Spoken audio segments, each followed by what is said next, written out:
Alright boys, it is officially Aquarius season, so if you are new to my channel, my name is Lorraine and I love going over everything astrology, especially sun-moon combinations. So in this video, I'm going to be talking about Aquarius Sun with Gemini Moon. So I'm going to start off the video by talking about what a typical Aquarius Sun is like, and then I will get into the moon placement and talk about how the moon probably affects certain aspects of the sun sign. So if there's certain parts of my Aquarius Sun description that don't quite fit or don't really resonate with you, then hang on until you hear my description of your moon sign and how they interact with each other, and then it will probably tie together quite nicely and make a lot of sense. Now, before I get started, I want to let you know that once a month I'm giving away a free astrology birth chart reading. So if you want to know how you can enter into this draw and potentially get a free reading from myself, which would cover more than just your sun and moon sign like in this video, then stay tuned till the end and I'll let you know how to enter. But now let's dive into Aquarius Sun. So Aquarius Suns are very easygoing, patient, unique, and intellectual. They're definitely the most opinionated air sign. Libra and Gemini, they do like learning about information and having ideas, but I find that they tend to kind of be pretty airy about how much they stick to those opinions. Aquarius is a lot more opinionated, and they are a lot less likely to bend to other people's opinions and other people's like pressure to agree with them. Aquarius is far more likely to be opinionated and refuse to conform to what other people think. Because a lot of the time when you're opinionated, you're going to have some pushback or conflict from other people that don't agree with you. And I find that Gemini and Libra are the two air signs that are far more likely to kind of cave to some pressure or just understand both sides or just want to get along. Aquarius is a little less like that. They're far more likely to stand firm in their opinions. The nice thing about Aquarius though is they tend to, like, despite their strong opinions, they tend to not be very judgmental of others for their differing views.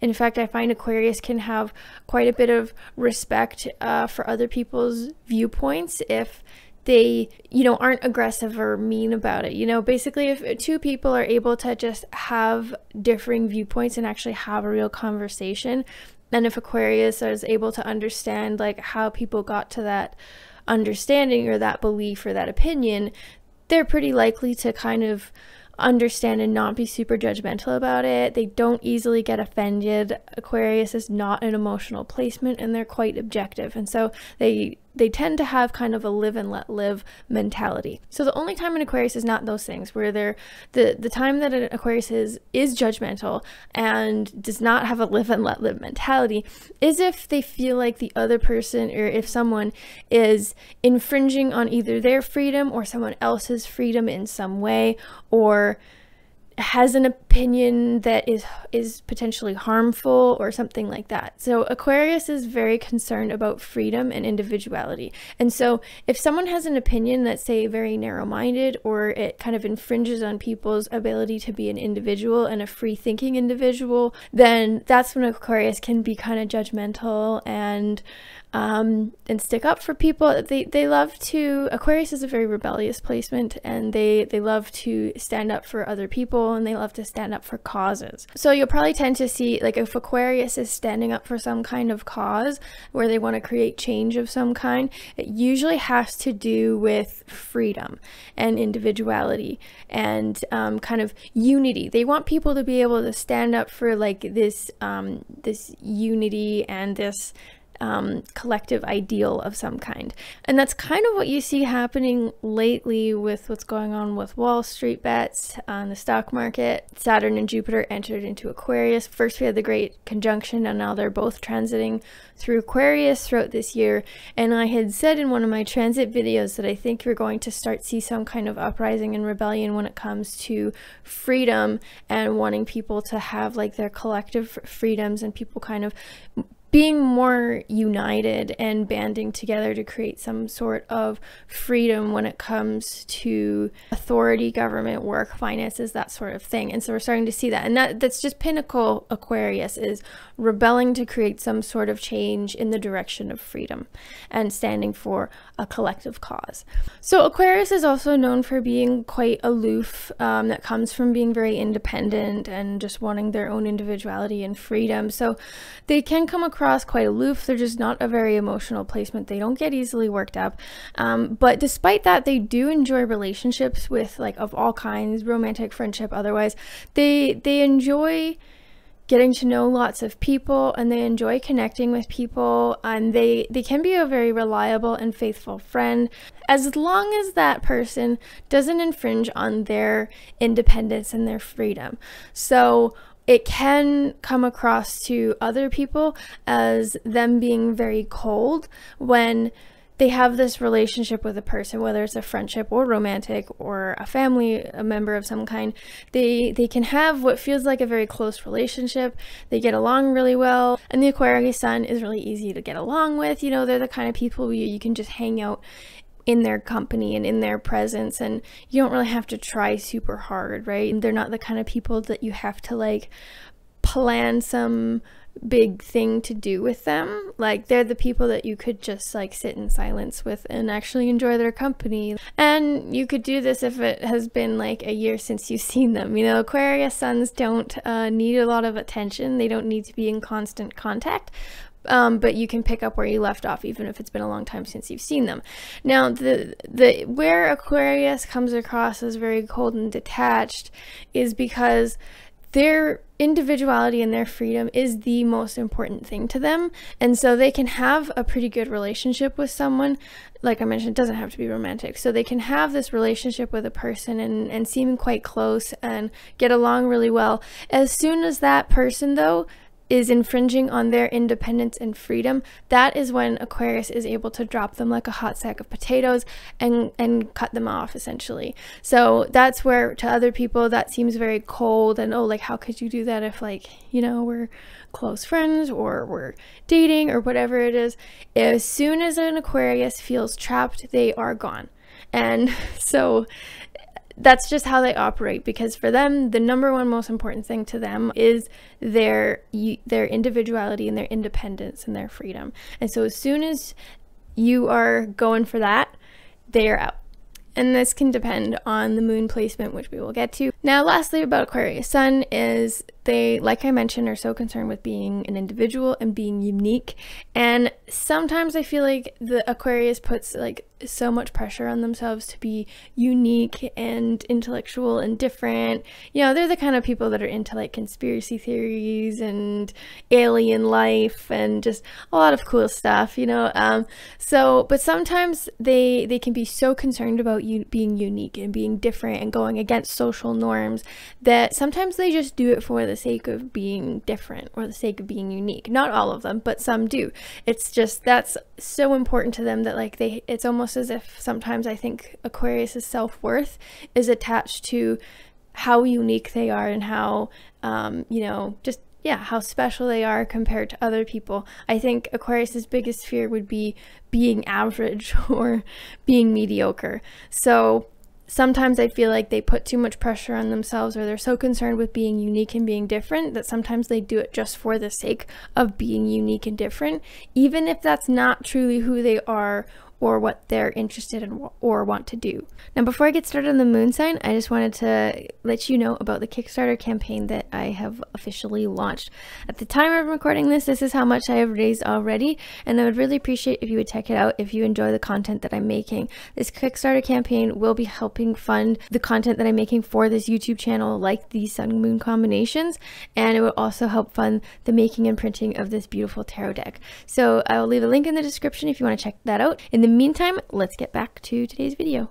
So now we get to Gemini Moon. So Gemini and Aquarius are both air signs, so they are trying each other. So typical Gemini Moon has a very active mind, and they're very easily restless. They need a lot of stimulation. So they love learning. They love taking in and analyzing all sorts of information and then coming to some sort of conclusion and forming opinions. They're definitely more fact over feeling oriented. Most air signs are, because they're air signs. They just love information. They love meeting new people. They love new experiences. They love variety. They like actually not only do they thrive on change, they need it. Like I mentioned, they need a lot of stimulation, and so it's quite a high-strung placement, but they have a really good sense of humor. This really is quite a charming placement. They just are very lively, humorous. They, because they love new experiences, and it's just it's kind of a social butterfly placement. They love talking to people. They're so restless. They're high-strung. They need stimulation. They need to talk to all sorts of people and have these new experiences and learn new things and have new opinions. So now, because of that, they have like a tendency to be quite disorganized and can seem kind of inconsistent and superficial.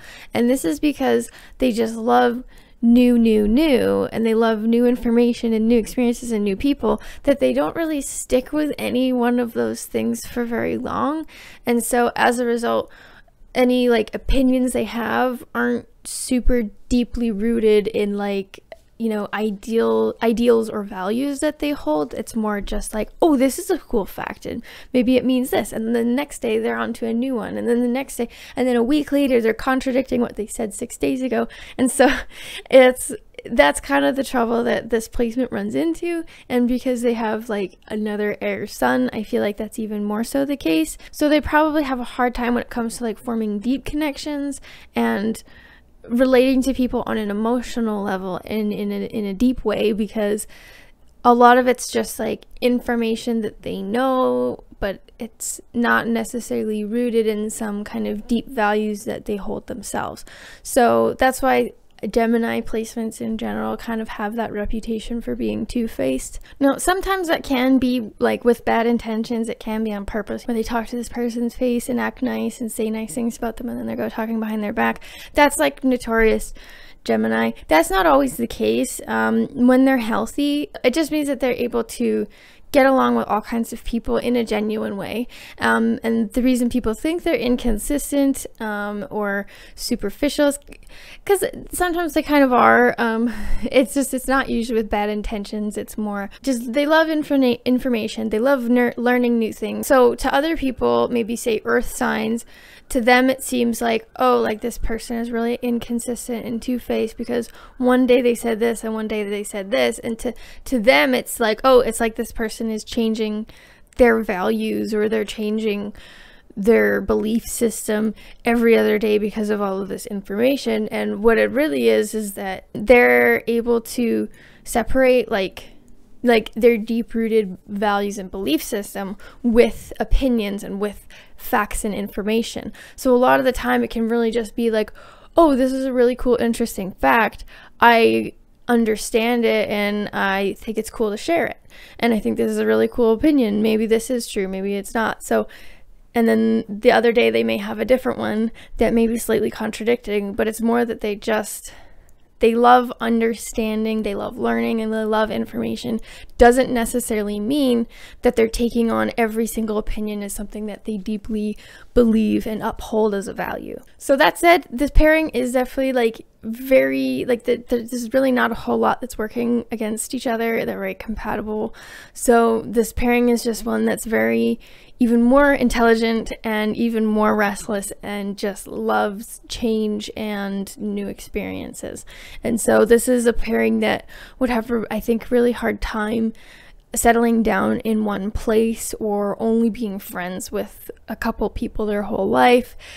They definitely need like new experiences and new people and new facts. And so this probably is someone who, if they are stuck in a place, then they're constantly like learning new stuff. Maybe they love education, whatever it may be. They're going to work really hard at having new experiences, new information, new people, new places, that sort of thing. That's something that they really need, and they're not going to be happy being stagnant in one place for very long.